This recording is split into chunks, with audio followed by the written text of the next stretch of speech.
The antidote to fake news. America first. We rarely rehearse the music. A little bit louder, Shad. Because you shouldn't have to. If you're in tune with your engineer. Sometimes when you've got a special guest. I'm glad you chose that one. It's my favorite Queen song. Yes, I get it, Bohemian Rhapsody, I get it. But Radio Gaga, and this is radio. Makes me feel good, and I need that right now because I'm going to share something with you that's tough, but I think it's true. This has been sent to me over the weekend. It's from something called lawofficer.com. I'm not familiar with that, but I've read the article, and it's not anonymous. It's by an officer, Travis Yates. I don't know if that's a pseudonym, but I doubt it. And it's about everything we've witnessed in the last 3 weeks. And it's tough. This is the hardest thing I have written. I grew up in a law enforcement family. My father worked his way up to the rank of captain at the Fort Smith, Arizona Police Department. As a kid, I remember going with him on Friday to pick up his check, and I was in awe of the superheroes he worked around. They were funny and fun to be around. Men and women of all races, all with the same mission, to make the community safer. My dad sacrificed a lot, and so did my late mother. Whether it was the week-long surveillance or wiretap or chasing drug runners across the country, he gave it all for my family and worked plenty of extra details to never let our family be without. Some would call that privilege, but where I grew up, it was called hard work. The kids at school thought it was cool that my dad did the job of a policeman. And while he sometimes asked me if anyone gave me a hard time, they never did. There was respect among all, even the kids in shop class. I didn't grow up wanting to be a cop, but one fateful night as a freshman in college, that all changed. I went on a ride along with my life's journey would never be the same again. After 4 years of college, my dad wanted me at an agency that respected that education. So I moved to Tulsa at 21 and never looked back. I didn't know anyone, and all I knew was what I saw my dad do, work hard and treat people with respect. I saw a lot of other cops working hard as well and doing all they could to keep the community safe. 27 years have passed, and if you would have told me the condition of law enforcement today, I never would have believed you.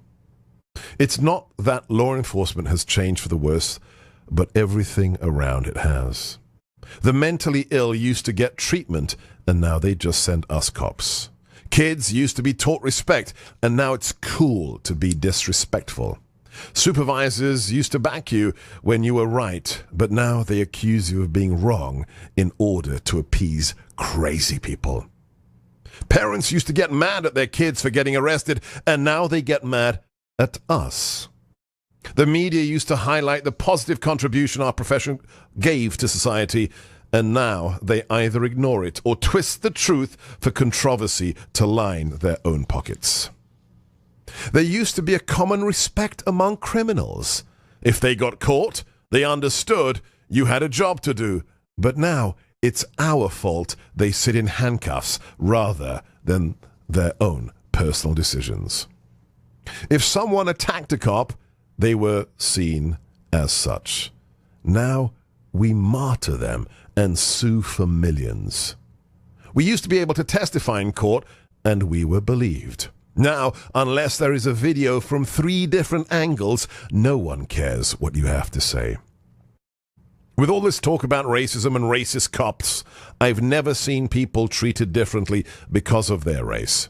And while I know that cowards that have never done this job will call me a racist for saying it, all I've ever seen was criminal behavior and cops trying to stop it, and they didn't give a rip what their skin color was.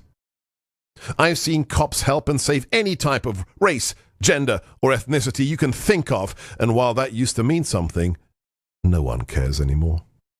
I've been called every name you can think of, and many of them with racial overtones, and it's never come from cops. I've watched African American cops take the brunt of this and even talked one rookie out of quitting after he was berated by a lot of cowards that had the same skin color as him.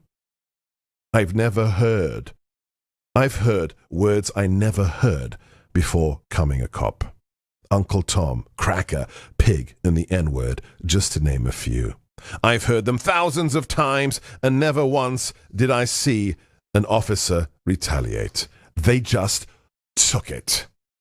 The nasty words have now turned into rocks and bottles and gunfire.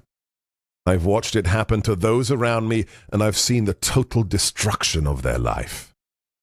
This job is a walking time bomb, and you can get cancelled or prosecuted on the very next call, even if you do everything right. No profession has to deal with that. Law enforcement is tasked with the same thing as medicine, to look after lives, and we are very successful. Despite the most violent society we have ever seen, less than 1,000 suspects are killed a year. 96% of them are attacking us with weapons, and all but a few others are attacking us with their cars or their fists, and more with simulated guns, so Benjamin Crump can help their family win the lottery. Now, the little we have, we are told they are going to defund us or even abolish us. Citizens with a political agenda will reign over us, and all you have to do is wake up and put on a uniform to be a racist. This weekend I received death threats for just doing my job. It would have been outrageous a decade ago and made national news.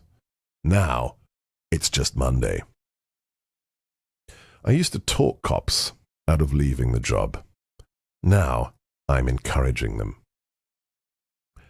It's over, America. You finally did it. You aren't going to have to abolish the police. We won't be around for it. Those of you that were silent while the slow turning of the knives into our backs happened by thugs and cowards, this is on you. Your belief in hashtags and memes over the truth has and will create an environment in your community that you will never expect. If you think Minneapolis will turn into Mogadishu, and that is far from you, it's coming. And when it does, remember what your complicity did. This is the America that you made. Let's post that now, Eric. Travis Yates, lawofficer.com. Federal Reserve has gone wild with its printing presses, creating trillions of dollars out of thin air. Don't let your savings evaporate due to a hidden tax called potential inflation. You can protect, preserve, and even grow your wealth with physical gold and silver. I feel more financially secure with physical gold in my portfolio, and I know that you will as well. Do what I did. Discover how Midas Gold can bring you financial security today.